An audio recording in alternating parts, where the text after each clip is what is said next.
రాష్ట్ర వ్యాప్తంగా ఉన్నటువంటి జర్నలిస్టులకు ఇళ్ల స్థలాలు కేటాయించడానికి రాష్ట్ర ప్రభుత్వం కృత నిశ్చయంతో ఉందని, ఈ క్రమంలో నియోజకవర్గంలోని జర్నలిస్టులకు త్వరలోనే ఇళ్ల స్థలాలను కేటాయించేలా తగు కృషి చేస్తున్నానని రామగుండం ఎమ్మెల్యే మక్కాన్ సింగ్ రాజ్ ఠాకూర్ అన్నారు. గురువారం మధ్యాహ్నం గోదావరికని ప్రెస్ క్లబ్ లో జరిగిన జర్నలిస్ట్ డైరీ 2024 ఆవిష్కరణ కార్యక్రమానికి ఎమ్మెల్యే ముఖ్య అతిథిగా హాజరయ్యారు. డైరీని ఆవిష్కరించిన అనంతరం మాట్లాడుతూ అన్ని మౌలిక సదుపాయాలతో రామగుండం నియోజకవర్గాన్ని సుందరంగా తీర్చిదిద్దడానికి ప్రణాళికబద్ధంగా కృషి చేస్తున్నట్లు తెలిపారు. నియోజకవర్గ అభివృద్ధి కోసం ముఖ్యమంత్రి రేవంత్ రెడ్డిని ఒప్పించి 130 కోట్ల రూపాయల నిధులు మంజూరు చేయించినట్లు చెప్పారు. నియోజకవర్గంలో చాప కింద నీరులా వ్యాపిస్తున్న గంజాయి రవాణాదారులతో పాటు వినియోగిస్తున్న వారిపై చట్టపరంగా కఠిన చర్యలు చేపట్టాలని పోలీసు అధికారులకు సూచించారు.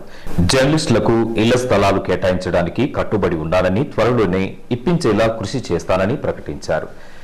సమగ్ర అభివృద్ధితో రామగుండంకు పూర్వ వైభవం తీసుకురావడమే తన లక్ష్యమని, ఈ లక్ష్య సాధన కోసం ప్రతిరోజు 18 గంటలు పనిచేస్తున్నానని చెప్పారు.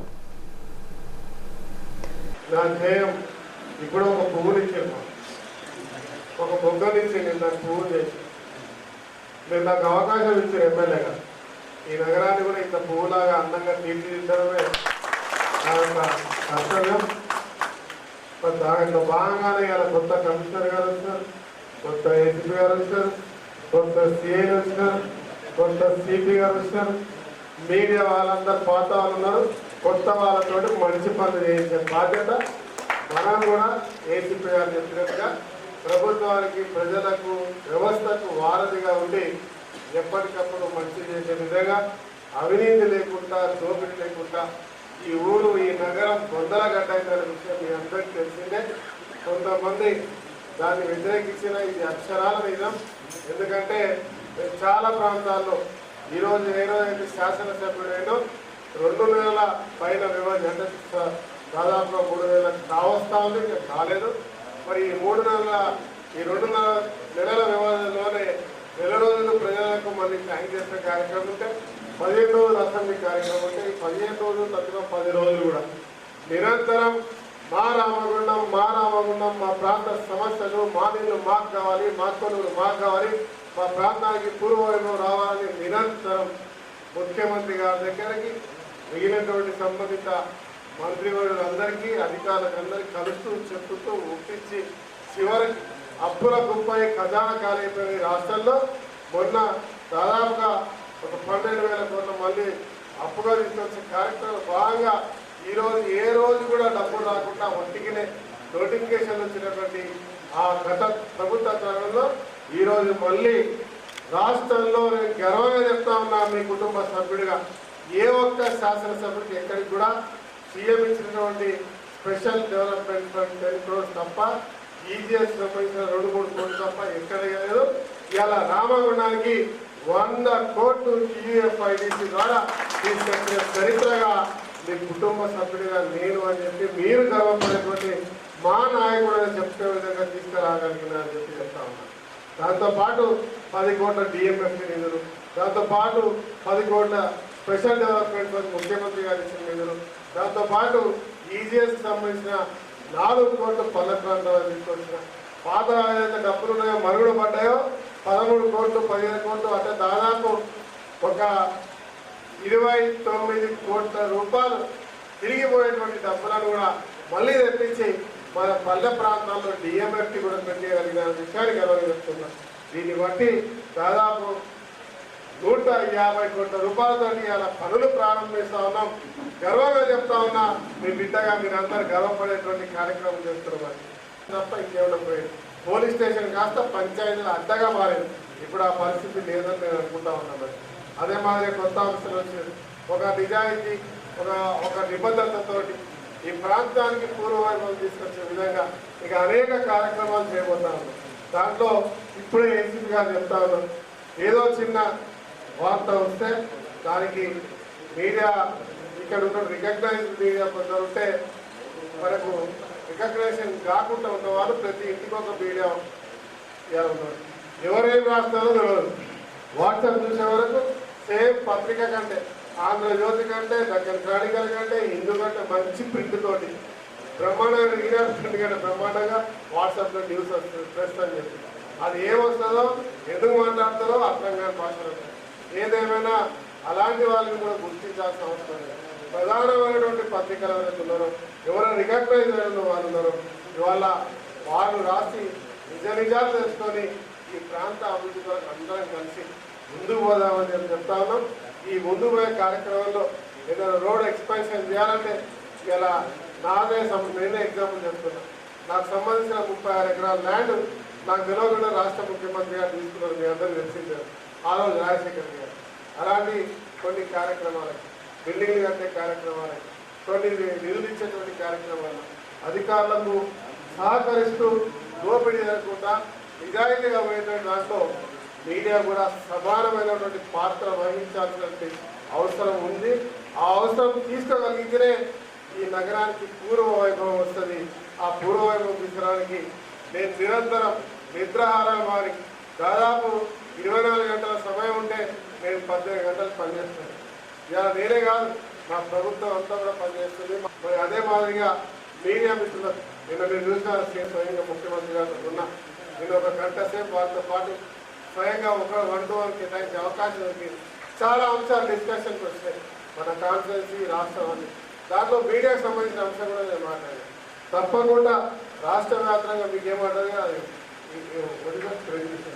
అక్రిడేషన్ కార్డ్స్ అంశంలో కానివ్వండి, దాని తర్వాత భూములకు సంబంధించిన అంశాలు, ఇళ్ల పట్టాల విషయంలో మాట్లాడితే తప్పకుండా ఇందామరాజ్ మీ ప్రాంతంలో మొదలుపెట్టాం కానీ ఒక క్లాస్ పెడతా ఉన్నామని చెప్పారు. వాళ్ళు ఏమనంటే గతంలో ఎవరైనా తీసుకున్న వాళ్ళు ఉంటే మళ్ళీ వాళ్ళకి తిరిగి ఇవ్వకుండా గతంలో వచ్చిన తప్ప ఎవరైతే నిజమైనటువంటి మెంబర్స్ ఉంటుందో రాని వాళ్ళందరినీ గుర్తించి ఓ లిస్ట్ చేసి ప్రభుత్వానికి మీరు చూపించిన ప్రాంతంలో తప్పకుండా వారందరికీ ఇద్దామని చెప్పడం జరిగింది. అదే మాదిరిగా మిమ్మల్ని కూడా కోరుతా ఉన్నాయి. ఇక్కడ 4 గోదావరి కానీ ఎంపీటీసీ రామగుండం అంతర్గం పాలకులు అందరికీ ప్లాట్లు ఇప్పించే బాధ్యత రాష్ట్ర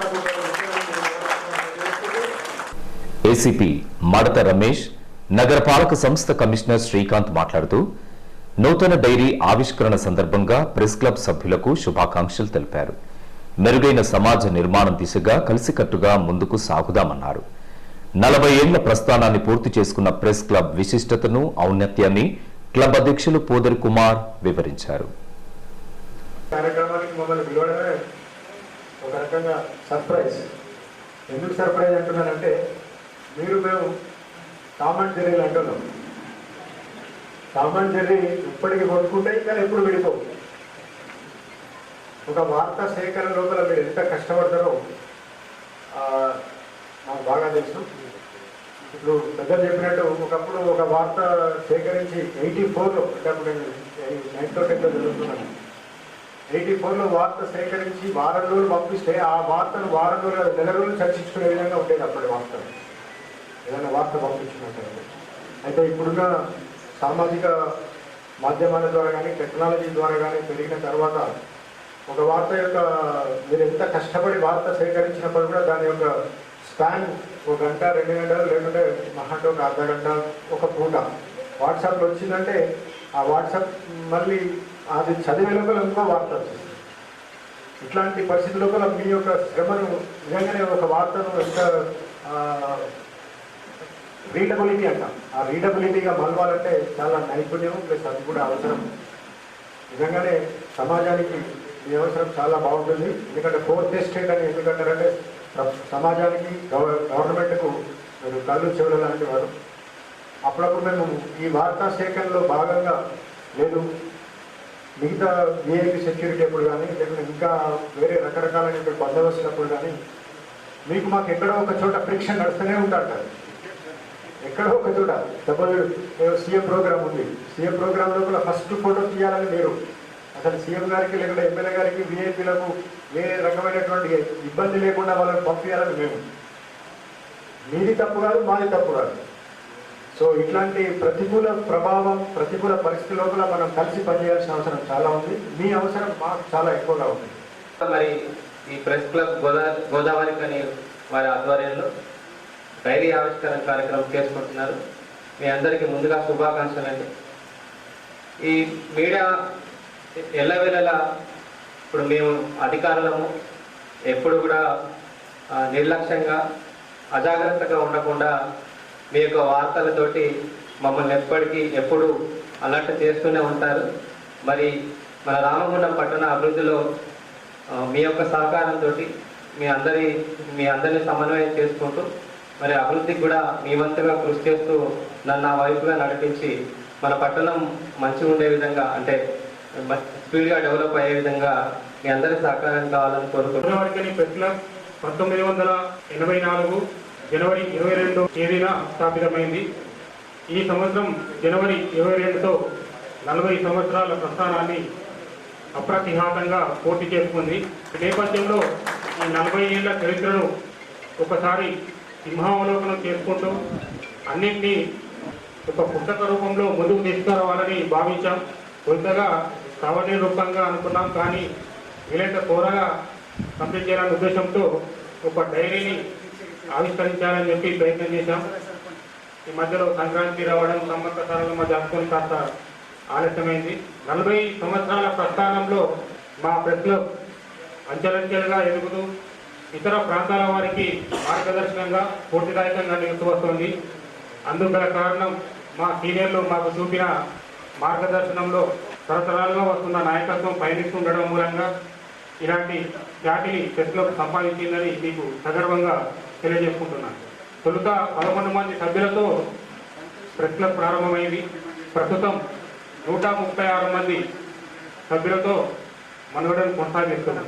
మీడియా రంగంలో కూడా అనేక రకాల మార్పులు వచ్చాయి. అందుకు అనుగుణంగా పత్రికలు కానీ ఛానళ్ళు కానీ అనేక విస్తరిస్తూ వస్తున్న నేపథ్యంలో సభ్యుల సంఖ్య కూడా పెరుగుతూ వస్తుంది. అయితే ఈ ప్రెస్ క్లబ్లో సభ్యత్వం రావాలన్నా కూడా చాలా కష్టం ఉంటుంది. 6 నెలలు పరీక్షించిన తర్వాతే అన్ని రకాలుగా అర్హులు అని చెప్పి భావించిన తర్వాతే ఇందులో సభ్యత్వం ఇవ్వడం జరుగుతుంది. ఆ విధంగా ఒక క్రమశిక్షణతో మా పెద్దలు చూపిన మార్గదర్శకత్వంలో పయనిస్తూ ఈ ప్రెస్ క్లబ్ను ప్రత్యేకంగా ఒక భవనాన్ని సొంతంగా నిర్మించుకునే స్థాయికి చేరుకున్నాము. ఈ భవన నిర్మాణానికి సహకరించిన పాలకులకు, నగరపాలక సంస్థ వారికి ఈ సందర్భంగా ధన్యవాదాలు తెలియజేసుకుంటున్నాను.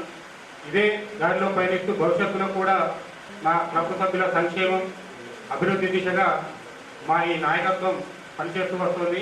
ఆ క్రమంలో ఇక్కడ ఉన్న ప్రముఖులు కూడా అవసరమైనప్పుడు తమ వంతు సహాయ సహకారాలు అందించాలని కోరుకుంటున్నాను. ఈ కార్యక్రమానికి ముందుగా అమరులైన జర్నలిస్టుల ఆత్మశాంతికై శ్రద్ధాంజలి ఘటించారు. ప్రెస్ క్లబ్ వ్యవస్థాపకులతో పాటు కార్యక్రమ అతిథులను ఆత్మీయంగా సన్మానించారు.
ప్రెస్ క్లబ్ అధ్యక్షులు పూదర్ కుమార్ అధ్యక్షతన జరిగిన ఈ కార్యక్రమంలో one town CI Indrasenareddy, club తొలి అధ్యక్షులు అల్లెంకి లచ్చయ్య, క్లబ్ ప్రధాన కార్యదర్శి పందిళ్ల శ్యామ్ సుందర్, కోశాధికారి గడ్డం శ్యామ్ కుమార్, ప్రెస్ క్లబ్ వ్యవస్థాపకులు వేల్పుల నారాయణ, జక్కం మారుతి, శ్రీదాస్యం లక్ష్మయ్య, పారుపల్లి రాజలింగం, పిట్టల మొండయ్య, సీనియర్ జర్నలిస్టు కోల లక్ష్మణ్, జక్కం సత్యనారాయణ తదితరులతో పాటు అధిక సంఖ్యలో క్లబ్ సభ్యులు పాల్గొన్నారు.